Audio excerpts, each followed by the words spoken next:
E depois de 2023 até agora, vocês estão numa nova fase, né? Que aí você falou que estão aplicando mais a inteligência artificial, tanto a tradicional como a generativa, né? Aí na criação mais de interfaces conversacionais e automação, né?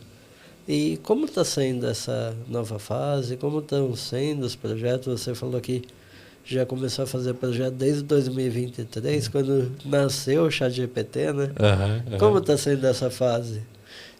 Então, eu acho que o movimento acho que aí eu estou trazendo muito uma abordagem para mim, até para além da minha área, assim, acho que é uma confluência da organização também. A gente, acho que sempre foi, por trabalhar numa lógica transacional, né? Acho que se a gente para pensar num back-office, a gente está, e aí é muito, talvez um contexto para outros segmentos também, a gente está muito próximo do RP, das nossas principais fontes de informação. Então, essa visão de como é que a gente olha para a transformação digital interna e traz isso sob uma lógica de ampliar a nossa capacidade analítica e ampliar a nossa capacidade de, quase como teses de tecnologia que vão ser fundamentais. Então, tem um papel muito grande de dados, por exemplo, de como é que a gente torna esses dados mais acessíveis, com maior qualidade para o grupo industrial.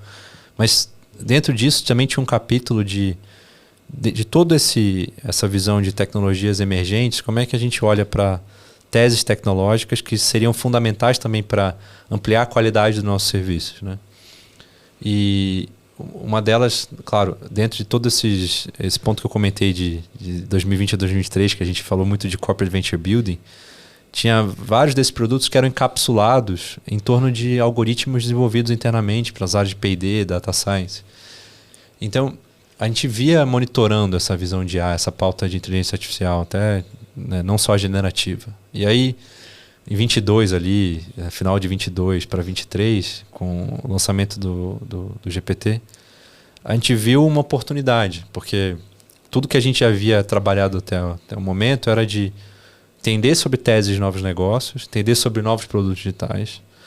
E agora que a gente tem um novo paradigma, né, pensando o que a IA generativa traduz a nível de experiência do usuário, a gente viu como oportunidade, vamos testar então.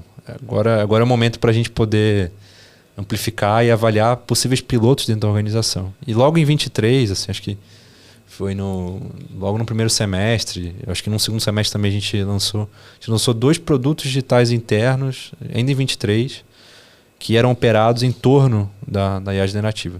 Na época a gente tinha muito, e acho que continuou como uma frente fundamental de trabalho, que era o receio, claro, equilibrar essa capacidade que a IA traz, né, a nível até de potencial. A gente sabe, hoje a gente está cada vez vendo mais essa IA atuar como mais um agente autônomo, né? Mas na época a gente tinha uma visão só mais desse potencial básico, né, de criação de texto, análise de documentos, enfim, N outras questões, a perspectiva de multimodalidade, né? Speech to text, poder garantir que a gente tenha novos paradigmas e formatos de interação com o usuário, isso brilhava muito os olhos. Mas a gente tinha um equilíbrio muito fundamental e o risco atrelado, né? Tanto a nível de trazer esse componente tecnológico, mas o potencial impacto. Em 23 a gente ainda tinha uma visão. Então, a gente olhou para esses pilotos com muito uma oportunidade de teste dessa tecnologia, mas de um teste já articulado com tudo que a gente já desenvolvia. Então, os produtos digitais que a gente colocou, eles por si só, como produtos, já resolviam muito da dor do usuário. E a IA ela era um a mais, era um componente fundamental daquela tese, mas hoje a gente sabe dessas soluções AI-enabled, mas na época era um ponto super interessante. Então, a gente teve um caso que acho que eu vou até citar como exemplo, que foi super bacana. A Votorantim, como eu comentei, ela tem uma área de soluções imobiliárias, né, dentro do nosso hall de linhas de serviço.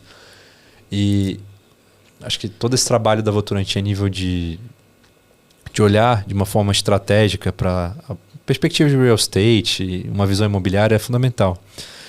E só que a Votorantim ela é uma empresa centenária, né? Então a gente às vezes brincava olhando as matrículas dos imóveis da Votorantim, a gente via matrículas de 1.800 bolinhas, assim. Então, assim, em vez de, sei lá, quando você vai registrar um imóvel, você tem, claro, todo um um aparato fundamental para geolocalizar esse imóvel. Hoje em dia funciona com a nível de coordenado. Lá atrás era... o imóvel ele ia sei lá, da árvore tal até o riacho tal. Isso estava numa matrícula de imóvel oficial, né, da época. Então, claro, isso era um ponto fundamental para o nosso time de regularização, para olhar essas matrículas antigas de, sei lá, centenas de páginas e poder identificar aspectos críticos para a atuação no trabalho, análise, enfim. Então, o primeiro teste que a gente fez foi... A gente criou um aplicativo, né, uma aplicação, que fazia a leitura dessas matrículas. Só que aqui, a IA ela não era só um componente de automação. Porque se fosse, talvez numa visão com um design menos refinado, a gente ia achar, beleza, eu faço a leitura, extraio essa documentação e jogo em outro documento, né, e...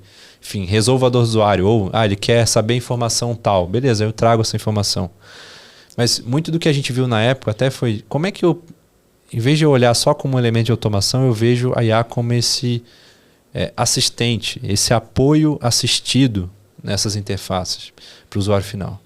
Então, a gente conceituou, né, a gente fez um concept desse produto que era eu poder ler a matrícula junto com a IA. Ela vai ter todo esse aspecto de identificação de critérios críticos, né? Identificação do último locatário do imóvel, identificar onde tem uma verbação. Eu estou já usando os termos técnicos que nem... Desculpa, pessoal de soluções imobiliárias, que talvez eu não sou a pessoa mais técnica desses termos jurídicos imobiliários, mas assim, tinha pontos super específicos que a IA era super efetiva de trazer. Só que mais do que isso, como é que a gente aproveitava um produto digital para que... E a gente fez até uma interface super bacana que a gente extraía a matrícula que estava em PDF num OCR e a pessoa podia interagir com esse documento.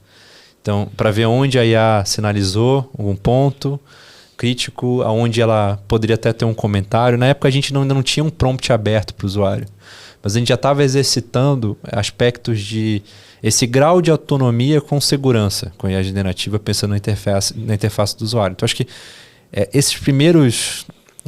talvez esses primeiros testes foram fundamentais até para o movimento que a gente está hoje de potencializar. Agora, até depois eu posso comentar um pouquinho mais sobre... Né, acho que todo mundo fala hoje da IA agêntica, né? Ou nem que seja, né, falar dos agentes de IA de qualquer forma, né? Mas como a gente potencializa interfaces para o trabalho de agentes, por exemplo. Sim. Gostou desse corte? Clique aqui e assista o episódio completo. Se quiser assistir outro corte desse episódio, é só clicar aqui.